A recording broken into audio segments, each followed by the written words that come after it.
I'm going to do one more. Gotta say it? Yeah. Gotta say it, say mine. it. I think it's mine. So. It is mine. Yeah.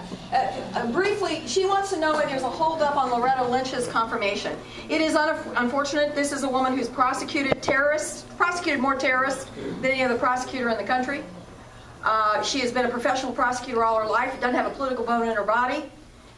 Been in the U.S. Attorney's Office. Father was a Baptist minister.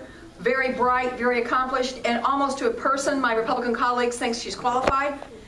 But she's nominated by a president, and she had the nerve to say that she agreed with some of the president's policies. So now many of my colleagues have decided they can't vote for her because she agrees with the president's policies. Well, I'm trying to figure out what president is going to nominate somebody who doesn't agree with their policies. I mean, that's like saying we're not going to have a new attorney general, right?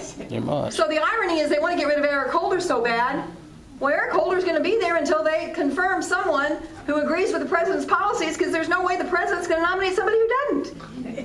And that would be saying whether it was George Bush or whether it was Ted Cruz or whether it was Ron Paul or whether it was anybody. They're going to nominate people who agree with them. He got elected president, for gosh sakes. He has the right to nominate people who agree with him. Right, yeah. So that's the problem. I'm hopeful. We were lacking one vote right now.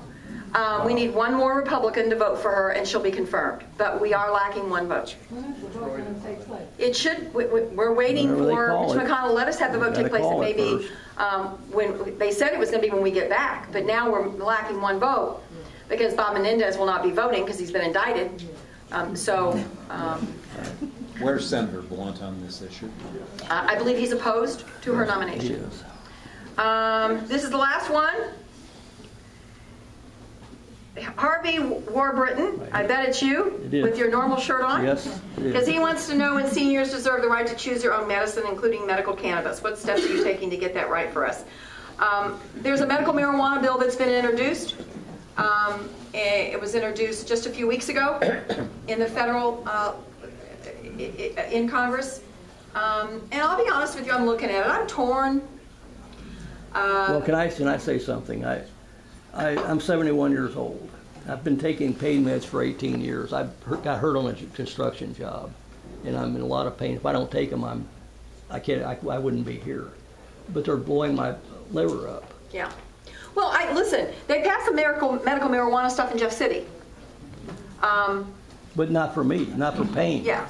Well, and it's just for seizures, right? Just for children with intractable epilepsy. Yeah, epilepsy seizures. So it's happening. Well, I did drive to Denver. Yeah.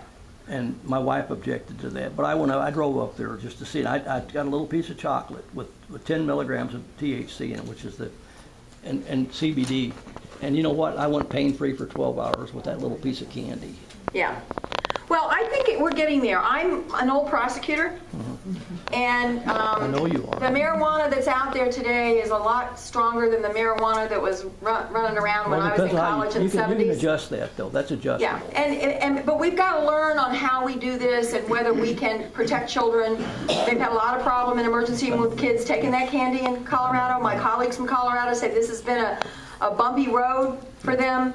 So I think we're headed that direction, but there's something in me that wants us to be very, very cautious. Yeah, me too. I agree with you 100%. But we got to start. There's a lot. You don't know how many people are doing what I'm doing. Oh no, I do know. Opioid prescriptions are out of control, and they're being laid around places, and kids are taking Percocet and Vicodin, and guess what happens? They get hooked on them, and guess what's cheaper?